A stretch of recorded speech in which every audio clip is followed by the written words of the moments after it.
അറിബാബു ഷാറുബാബു എന്തായാലും ഈ ആരോപണം ഇത്ര ദിവസം ആവുന്നുണ്ട്. പറയട്ടെ. ഏതെങ്കിലും തരത്തിൽ എന്തോ ദേശീയ രഹസ്യാന്വേഷണ ഏജൻസിയൊക്കെ അന്വേഷിക്കുമെന്ന് പറയുന്നുണ്ട്. ഇതുവരെയും ഇവർക്ക് ഏതെങ്കിലും തരത്തിൽ തീവ്രവാദ ബന്ധമുണ്ടോ എന്ന് നമുക്കറിയില്ല. മാത്രമല്ല ഇവരെ ഏതോ രഹസ്യ കേന്ദ്രത്തിൽ പോയി ഒളിച്ചു ചെയ്യുന്നതല്ല, അവർ പൊതുവിടത്തിലൊക്കെ ചെയ്യുന്നതാണ്. അതിനുശേഷം വാർത്താമാധ്യമങ്ങൾ പലരും പോകുന്നുണ്ട്, പലരും അവരുടെ ഈ വ്യായാമത്തിൻ്റെ മുറകൾ എടുത്ത് കാണിക്കുന്നുണ്ട്. അവർ പറയുന്നത് എന്താണ്? അവർ പറയുന്നത് രോഗമാണ് പടരുന്നത്, ആരോഗ്യം പടരുന്നില്ല. അത് കാരണം ഞങ്ങൾ ആരോഗ്യത്തിൻ്റെ പടർച്ച ആണ് ഞങ്ങളുടെ ലക്ഷ്യം. ഇവർ ഈ പറയുന്ന മട്ടിൽ ഈ മെക്സവൻ 7 വ്യായാമം ചെയ്താൽ എല്ലാം ഓക്കെ ആവോ എന്ന ചോദ്യമൊക്കെ വേറെ ചോദ്യം. എന്തായാലും അതിനെതിരെ ഇതുവരെ യാതൊരുവിധ തെളിവുകളും വരാത്ത പശ്ചാത്തലം. മാത്രമല്ല ഇവർ ഏതെങ്കിലും തരത്തിൽ വർഗീയതയോ ഏതെങ്കിലും തരത്തിൽ ഏതെങ്കിലും പള്ളിക്കടിയിൽ ക്ഷേത്രത്തിൻ്റെ അവശിഷ്ടങ്ങളോ ക്ഷേത്രത്തിനടിയിൽ പള്ളിയുടെ അവശിഷ്ടങ്ങളോ അല്ലെങ്കിൽ എന്തെങ്കിലും തരത്തിലുള്ള കുത്തിത്തിരിപ്പോ കുതന്ത്രോ ഒന്നും പറയുന്നുമില്ല. ഒരു നല്ല വ്യായാമ കൂട്ടായ്മ എന്ന നിലയ്ക്ക് അതിനെ പ്രോത്സാഹിപ്പിക്കണ്ടേ അറിവാബു? ഹാഷ്മി, ഈ വിഷയത്തിൽ നമ്മൾ ശ്രദ്ധിക്കേണ്ടത് ഈ വ്യായാമത്തിനെതിരായിട്ട് പ്രചരണങ്ങൾ തുടങ്ങിയത്, ആക്ഷേപങ്ങൾ ഉന്നയിച്ചത് CPM-ൻ്റെ നേതാക്കന്മാരും അതേപോലെ തന്നെ മുസ്ലിം സംഘടനകളുടെ ഭാഗത്തു നിന്നാണ്. മുസ്ലിം സംഘടനകളുടെ ഇപ്പോൾ SYS-ൻ്റെ നേതാവ്, അതേപോലെ AP അബൂബക്കർ മുസ്ലിയാരുടെ സംഘടന, ഇങ്ങനെ മുസ്ലിം വിഭാഗത്തിലെ വ്യത്യസ്ത സംഘടനകൾ ഈ മെക്സവൻ്റെ പ്രവർത്തനത്തെ ആശങ്കയോടെ കാണുകയും അതിൽ സംശയം പ്രകടിപ്പിക്കുകയും മുസ്ലിം യുവാക്കൾ അതിലേക്ക് പോകുന്നതിനെ കരുതിയിരിക്കണം എന്ന് പറയുകയും ചെയ്തു. അത് ഈ പോപ്പുലർ ഫ്രണ്ടിൻ്റെ നിരോധനത്തിന് ശേഷം വളരെ വലിയ തോതിൽ അത് വ്യാപകമായി പ്രചരിക്കുന്ന സ്ഥിതിവിശേഷം ഉണ്ടായി. ഇതെല്ലാം മുസ്ലിം സംഘടനകളുടെ തന്നെ ആശങ്കയാണ്. മാത്രമല്ല അതിൻ്റെ വാട്സപ്പ് കൂട്ടായ്മകളുടെ അഡ്മിന്മാരായിട്ട് പോപ്പുലർ ഫ്രണ്ട് പ്രവർത്തകർ തന്നെ ആണ് ഉള്ളത് എന്ന ആക്ഷേപം ഉന്നയിച്ചതും ഈ പറയുന്ന ആളുകൾ തന്നെയാണ്.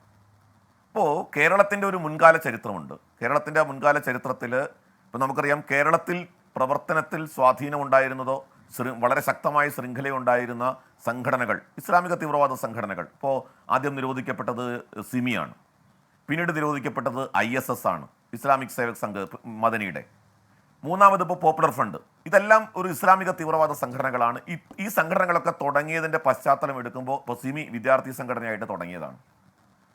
ISS ഇസ്ലാമിക് സേവാ സംഘം അത് PDP ആയിട്ട് തുടങ്ങിയിട്ട് പിന്നീട് അത് മാറി ISS ആയിട്ട് മാറിയതാണ്. ഇപ്പോൾ പോപ്പുലർ ഫ്രണ്ടിൻ്റെ ചരിത്രം നോക്കിയാൽ അവർ നാദാപുരം ഡിഫൻസ് ഫോഴ്സ് എന്ന് പറഞ്ഞ് തുടങ്ങിയ സംഘടനയാണ്. അതാണ് പിന്നീട് പോപ്പുലർ ഫ്രണ്ടായിട്ട് മാറിയത്. അപ്പോൾ നോക്കൂ, ഇങ്ങനെ തുടങ്ങുന്ന പ്രസ്ഥാനങ്ങൾ പലതും ജനകീയ മുഖത്തോടുകൂടി തുടങ്ങുന്ന പ്രസ്ഥാനം, ജനങ്ങളുടെ പിന്തുണ ആർജിച്ചുകൊണ്ട് തുടങ്ങുന്ന പ്രസ്ഥാനം പിൽക്കാലത്ത് അവർ തീവ്രവാദ സ്വഭാവത്തോടു കൂടി മാറുന്ന കാഴ്ച നമ്മുടെ കേരളത്തിൻ്റെ ചരിത്രത്തിൽ ഉണ്ടായിട്ടുണ്ട്. ഇതങ്ങനെയാണെന്നൊന്നും ഞാൻ പറയുന്നില്ല. പക്ഷേ ഈ ആരോപണം ഇത്തരം സംഘടനകളുടെ ഭാഗത്തു നിന്ന് ഉന്നയിക്കപ്പെടുകയും ബെൽറ്റുകളിലാണ് ഇത് വ്യാപകമായി പ്രചരിക്കുന്നത് എന്നുള്ളത്. ഹിന്ദു ഐക്യവേദിക്ക് മോഹനൻ ഉന്നയിച്ചതുപോലെ ഒരു ആരോപണമുണ്ടോ? മോഹൻ ആദ്യം, ഇപ്പൊ മലക്കം പറഞ്ഞ ശേഷമല്ല, ഹിന്ദു ഐക്യവേദിക്ക് മോഹനൻ ആദ്യം ഉന്നയിച്ചതുപോലെ ഒരു ആരോപണമുണ്ടോ? ഹിന്ദു ഐക്യവേദി ഈ വിഷയത്തിൽ പരസ്യമായൊരു സ്റ്റേറ്റ്മെന്റ് കൊടുത്തിരുന്നു. ഹിന്ദു ഐക്യവേദി ഈ കാര്യത്തെക്കുറിച്ച് ശക്തമായ അന്വേഷണം നടക്കണം. മുൻകാലങ്ങളിൽ ഇത്തരം രീതികൾ ജനകീയ സ്വഭാവത്തോടുകൂടി രംഗത്ത് വരികയും പിന്നീട് തീവ്രവാദ സ്വഭാവത്തിലേക്ക് മാറുകയും ചെയ്ത അനുഭവം നമ്മുടെ മുമ്പിലുണ്ട്. ഇപ്പോൾ മോഹൻ എന്തുകൊണ്ട് മാറി? ഈ അഭിപ്രായത്തിൽ നിന്ന് മോഹൻ എന്തുകൊണ്ട് മാറി? മോഹൻ്റെ അനുഭവം ഇതിനു മുൻപ് നമ്മൾ കണ്ടിട്ടുണ്ട്. അലൻ താഹ വിഷയത്തിൽ മാവോയിസ്റ്റ് ബന്ധം ആരോപിച്ചു. ഉടനെ തന്നെ ചില പ്രതികരണങ്ങൾ ചില ഭാഗങ്ങളിൽ നിന്നുണ്ടായി. കാരണം പ്രതികളുടെ മതം നോക്കി, വാദികളുടെ മതം നോക്കിയാണ് ഇത്തരം പ്രതികരണങ്ങളൊക്കെ പലപ്പോഴും ഉണ്ടാകുന്നത്. കേരളത്തിൻ്റെ സാഹചര്യത്തിൽ ഈ തരത്തിലുള്ള അഭിപ്രായങ്ങൾ പ്രകടിപ്പിക്കുന്നവരെ ഒറ്റപ്പെടുത്തുകയോ ആ അഭിപ്രായങ്ങൾ പറഞ്ഞവരെ തമസ്കരിക്കുകയോ അല്ലെങ്കിൽ അവരെ കൂട്ടം ചേർന്ന്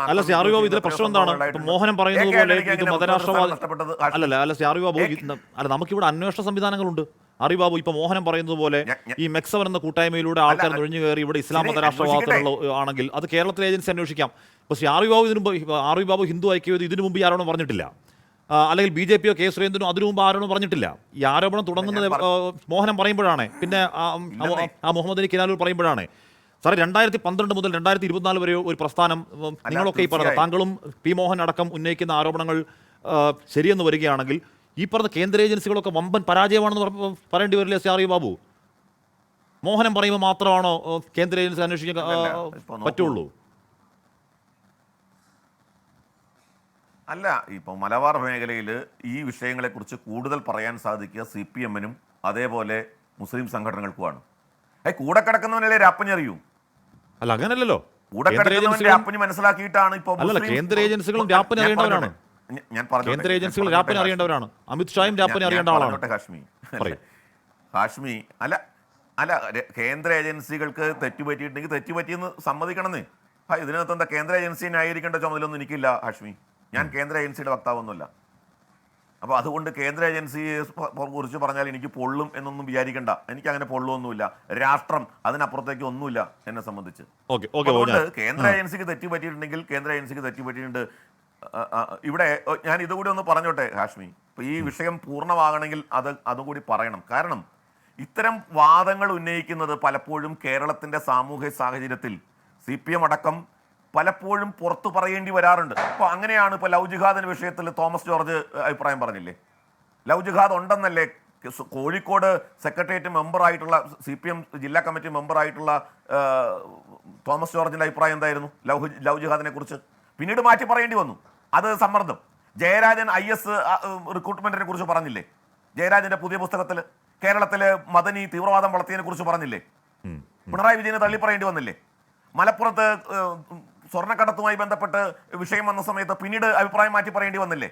ഇപ്പോൾ ഉമ്മൻചാണ്ടി പാലസ്തീൻ തീവ്രവാദികളുടെ ആക്രമണത്തിൽ കൊല്ലപ്പെട്ടു എന്നുള്ളൊരു ഫേസ്ബുക്ക് പോസ്റ്റ് ഒക്കെ ഇട്ട് ആ ഫേസ്ബുക്ക് പോസ്റ്റ് തിരുത്തേണ്ടി വന്നില്ലേ? കേരളത്തിൽ ഇത്തരത്തില് എത്രയോ സംഭവങ്ങൾ. ഇല്ല, ഞാൻ പറഞ്ഞു അതൊക്കെ കണക്ട് ചെയ്ത് വായിച്ചു കഴിഞ്ഞാൽ നിങ്ങൾ ഈ പറയുന്ന ദുരൂഹത, ഒന്നുമില്ലാത്തൊരു ദുരൂഹത ഇതിൽ ആലോചിക്കാൻ പറ്റുമോ? അറിയോ? ഞാൻ അങ്ങനെയൊക്കെ എത്താം.